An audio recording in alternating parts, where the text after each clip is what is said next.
আসসালামু আলাইকুম এভরিওয়ান, কেমন আছেন আপনারা সবাই? তো আল্লাহর রহমে আমরাও ভালো আছি। তো সকালে উঠে এই যে আপনার ভাইয়ের আবার জ্বর আসছে, তো আপনাদের ভাইকে মাথায় পানি দিলাম আর এরপরে ওর নাস্তা বানানোর জন্য আসলাম। জ্বর কমতেছেই না, মাথায় পানি দিয়ে দিয়ে আবার আসলাম নাস্তা বানিয়ে তাড়াতাড়ি খাওয়াইয়ে ওর ওষুধগুলা খাওয়াই দিই, যদি কমে যায় তারপরে আল্লাহর রহমে। তো এরপরে আমি ওর নাস্তার জন্য এই যে ঝাল ঝাল করে ডোসা বানাচ্ছি।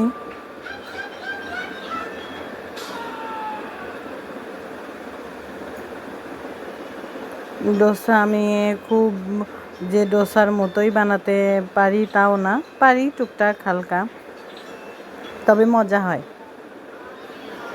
তো এখানে ঝাল করে ডোসা বানাই আর চা বানাই দিব।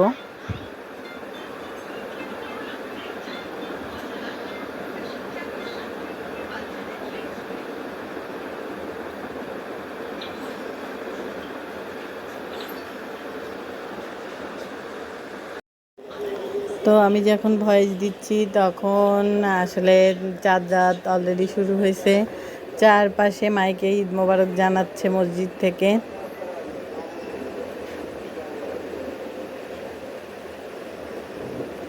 তো এই যে নাস্তা আল্লাহর রহমে কমপ্লিট হয়ে গেছে।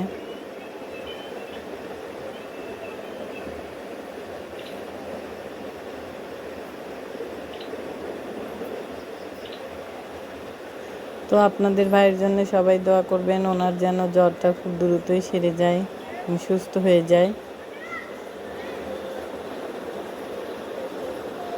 তো এই যে বসে আছে, প্রচুর দুর্বল হয়ে গেছে। তো আমি তারপরে অন্যান্য কাজ যে মোটামুটি টুকটাক সারছি, তারপরে এসে ওকে একটু আনারস কেটে দিব।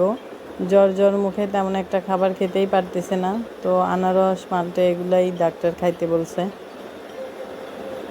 ওই যে আনারসটা মাখাই দিব ঝাল করে।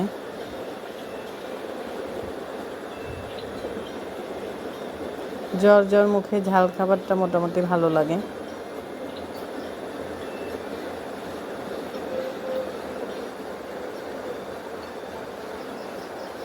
ওর মুখে তেমন একটা টেস্ট নাই, কোনো কিছুই তেমন স্বাদ পাচ্ছে না।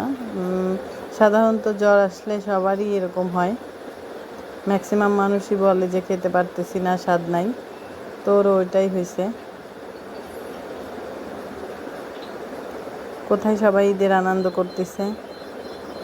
তো আর ওনার জ্বর আসছে, উনি কিন্তু আমি এর আগেও বলছি যে উনি একটু মজাদার রসিক মানুষ। তো ওনার ঈদ আসলে ভালোই আড্ডা দেয়, কিন্তু আড্ডা আজকে আর দিতে পারতেছে না আজ কয়েকদিন।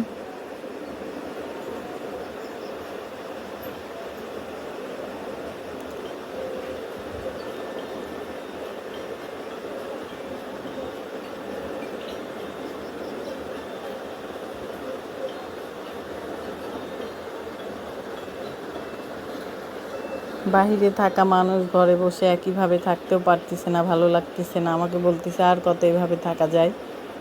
তো এরপরে আসলাম, আমি ওনার বেডটা পরিষ্কার করে দিয়ে যাই, বিছানায় উনি একটু ঘুমাক, যেহেতু ওষুধ খাইছে। তো আমাদের হোটেলের বয়কে দিয়ে বাজার করায় নিয়ে আসছি। ও তো আর বাজারে যেতে পারতেছে না, যার জন্য হোটেলের বয়কে বলল, হোটেল মানে আমাদের আবাসিক আছে, আবাসিকে যে বয়গুলো আছে, তো হেল্পিং হ্যান্ড বয়, ওদেরকে বলল, ওরাই বাজার করে দিয়ে গেল। তো আমি বাজারগুলো সুন্দরভাবে উঠাচ্ছি এখানে। যতটুকু লাগবে ততটুকু আমি এই যে এখানে সব বয়ামে ঢাললাম, আর যতটুকু ওভার এক্সেস ওইটা আমি আলাদা রেখে দিব। আর এই যে কতগুলা থালাবাটি বের হয়েছে, এগুলোও আমার পরিষ্কার করতে হবে। কখনো কখনো মনে হয় যে ইউটিউবে দেখি যে চুটকি সঙ্গে সব পরিষ্কার ক্লিন হয়ে যাচ্ছে, তা আমারও এরকম মনে হলো যে দিয়ে দেখি এক চুটকি হয় কিনা। তো এখানে আমি এই বয়ামটা পরিষ্কার করব।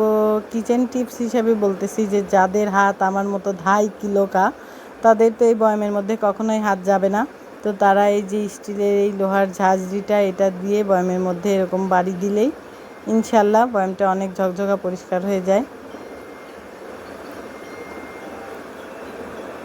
তো তো তারপরে এই যে আপনাদের ভাই খাওয়া দাওয়া করবে, ওখানে খাওয়া দাওয়া করতেছে। আজকে একদমই সংসার সব এলোমেলো, সারাদিন ওর পিছে আসি।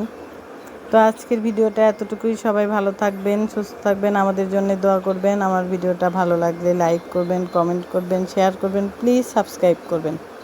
আল্লাহ হাফেজ।